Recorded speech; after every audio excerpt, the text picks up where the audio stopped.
شعبان کی 15ویں رات ہمارے پاس ایک ایسا موقع آ رہا ہے کہ ہم اس موقع سے فائدہ اٹھا کے رب کو بھی راضی کر رہے ہیں، رب کے محبوب کو بھی راضی کر رہے ہیں۔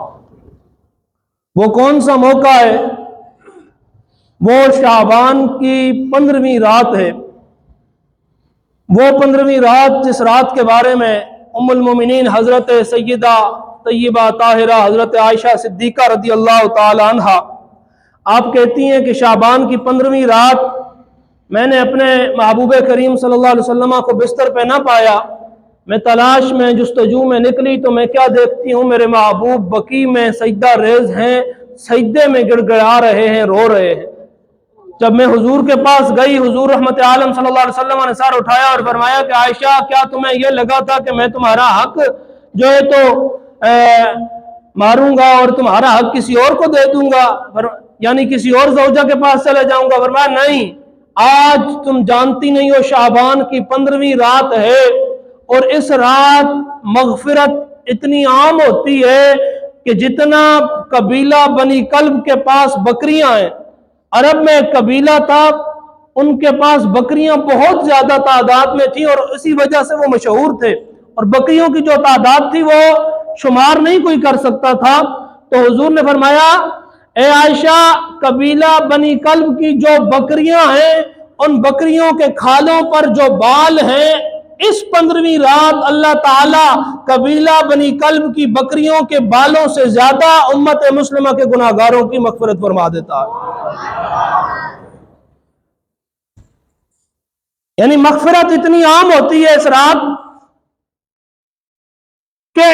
ایک بکری کے ہم ایک کان کے بال نہیں شمار کر سکتے، تو قبیلہ بنی کلب کی بکریوں کی مثال حضور نے دی کہ ان کی بکریاں کوئی نہیں شمار کر سکتا۔ جب بکریاں شمار نہیں ہو سکتی تو ان بکریوں کی کھالوں پر جو بال ہیں وہ کیسے شمار ہوں گے؟ فرمایا ان بالوں سے زیادہ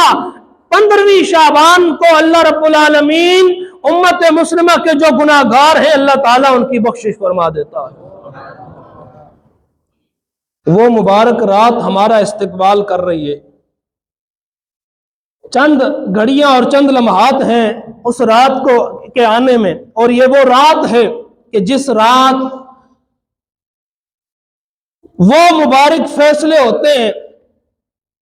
کہ کس نے اس دنیا میں کتنا رہنا ہے،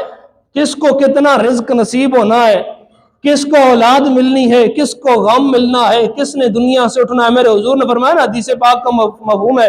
فرمایا اس رات لوگ غافل ہوتے ہیں، غفلت میں ہوتے ہیں، کھیل کود میں ہوتے ہیں، اور انہیں نہیں پتا ہوتا کہ ان کا نام جو ہے تو ملک الموت کے حوالے کیا جا رہا ہوتا ہے کہ آنے والے جو سال ہے نا، اس سال فلاں مہینے میں فلاں دن فلاں وقت یہ دنیا سے اٹھ جائے۔ آج کتنے لوگ ہیں جو پچھلے سال تو ہمارے ساتھ تھے لیکن آج نہیں ہیں، اسی طرح آج ہم سب بیٹھے، آئندہ سال ہم میں سے کون ہوگا کون نہیں ہوگا یہ رب جانتا ہے، لیکن جو مبارک فیصلے ہونے ہیں وہ اس رات کو ہونے ہیں۔ تو فرمایا اس رات کو تم نے ضائع نہیں کرنا ہے، اس رات کو اللہ رسول کو راضی کرنا ہے، سر سجدے میں رکھنا ہے، قیام میں کھڑے ہونا ہے، مصطفیٰ پہ درود پڑھنا ہے۔ اس رات مغفرت اتنی ہوتی ہے کہ اللہ اس رات کو قبیلہ بنی کلب کی بکریوں کے بالوں سے زیادہ گناہگاروں کی مغفرت فرما دیتا ہے۔ اور مولا کائنات حضرت مولا علی رضی اللہ تعالیٰ عنہ، ابن ماجہ کی حدیث پاک ہے، حضرت مولا علی رضی اللہ تعالیٰ عنہ آپ روایت کرتے ہیں کہ فرمایا لوگوں جب 15ویں شعبان آ جائے نا تو اس رات کو قیام کرو، اور جو اگلا دن ہو اس دن کو روزہ رکھو۔ فرمایا یہ وہ رات ہے اور یہ وہ دن ہے کہ جس دن فیصلے ہونے،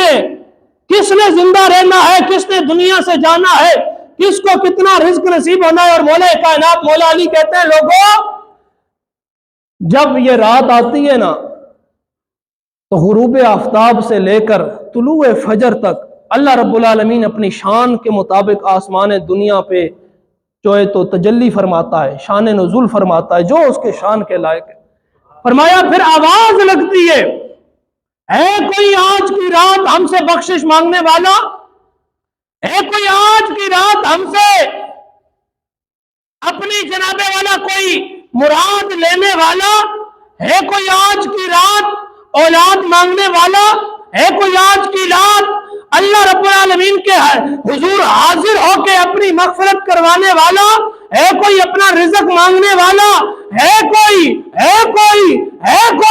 فرمایا مغرب سے لے کے طلوع فجر تک رب کی رحمت پکار پکار کے کہتی ہے ارے کوئی ہے تو آؤ مجھ سے مانگو، جو مانگو گے آج کی رات تمہیں عطا کیا جائے گا، آج کی رات تمہیں عطا کیا جائے گا۔ فرمایا اس رات بڑا نوازا جاتا ہے، رب بڑا کرم فرماتا ہے، بڑا اللہ کی رحمت جو ہے نا وہ بالکل عروج پہ ہوتی ہے، اور رب کی رحمت پکار پکار کے کہتی ہے کوئی مانگے ہم سے، کوئی ہم سے مانگے ہیں۔ تو اس رات کا ایک لمحہ بھی میں نے اور آپ نے ضائع نہیں کرنا ہے انشاءاللہ تعالی۔ لیکن اس رات کچھ ایسے بد نصیب بھی ہوتے ہیں جن کی اس رات مغفرت نہیں ہوتی۔ وہ کون سے ہیں؟ فرمایا وہ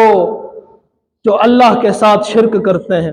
دوسرے نمبر پہ فرمایا جو نا حق کسی کو قتل کرنے والا ہوتا ہے، تیسرے نمبر پہ فرمایا اپنے والدین کا جو نافرمان ہے، والدین کو جو دکھ دیتا ہے، والدین کو جو تکلیف دیتا ہے۔ اس رات رب کی رحمت پکار کے کہہ رہی ہے کہ آؤ معافی مانگو میں معاف کروں گا، لیکن اس رات اگر والدین کا نافرمان آ گیا، اس نے معافی مانگی بھی، مغفرت چاہی بھی، سجدے کیے بھی، فرمایا جب تک والدین نہیں راضی ہوں گے عرش کا رحمان تم سے کبھی بھی راضی نہیں ہوگا۔ تو اتنی رحمت عام، اتنی مغفرت عام، اتنا رب کا کرم عام، لیکن ماں باپ کا نافرمان اس رات بھی وہ محروم ہے۔ اور جو شراب کا عادی ہے، شراب پینے والا ہے، وہ اس رات نہیں بخشا جاتا۔ اور فرمایا جو زانی ہے، زنا کرنے والا ہے، وہ اس رات نہیں بخشا جاتا۔ تو لوگوں اس رات سے پہلے اور آگے فرمایا جو بغیر کسی شرعی عذر کے لوگوں کے ساتھ تعلقات توڑتا ہے، قطع رحمی کرتا ہے، رشتہ داروں کے ساتھ تعلقات توڑتا ہے، فرمایا وہ بندہ بھی اس رات بخشا نہیں جاتا۔ تو اس رات کے آنے سے پہلے اگر کسی کے ایسے معاملات ہیں، سچی پکی توبہ کریں۔ حضرت مولا علی سے پوچھا گیا کہ بتائیں سچی توبہ کیسی ہے؟ فرمایا سچی توبہ یہ ہے کہ گناہ کو ایسے چھوڑ دینا جیسے بکری کے تھن سے دودھ نکلا ہو نا، دوبارہ اس تھن میں دودھ نہیں جا سکتا، تمہارا اس گناہ کی طرف لوٹنا اتنا مشکل ہو جائے۔ تو یہ سچی توبہ، تو پکی توبہ، سچی توبہ اللہ کے حضور یا ایھا الذین آمنوا توبوا الی اللہ توبۃ نصوحا، فرمایا اے ایمان والو توبۃ نصوح کرو۔ تو دعا کریں اللہ رب العالمین اس رات کی برکتیں ہمیں نصیب فرمائے۔ ویسے تو میسج چل پڑتے ہیں نا کہ مجھے معاف کر دیں، مجھے بخش دیں، ایسے نہیں ہوتا ہے۔ جب تک سچے دل سے کسی سے معافی نہیں مانگیں گے، کسی کا حق کھایا ہے، والدین کو ناراض کیا ہے، معافی نہیں مانگیں گے، رب معاف نہیں کرے گا۔ تو جہاں لوگوں سے معافی مانگنی ہے، میں آخر میں بس بات ختم کرنے لگا ہوں، وہاں ہم نے بارگاہ مصطفیٰ میں ہاتھ جوڑ کے عرض کرنی ہے یا رسول اللہ میں نے آپ کے دین کے ساتھ بھی بڑی غداری کی ہے، آقا مجھے معاف کر دے۔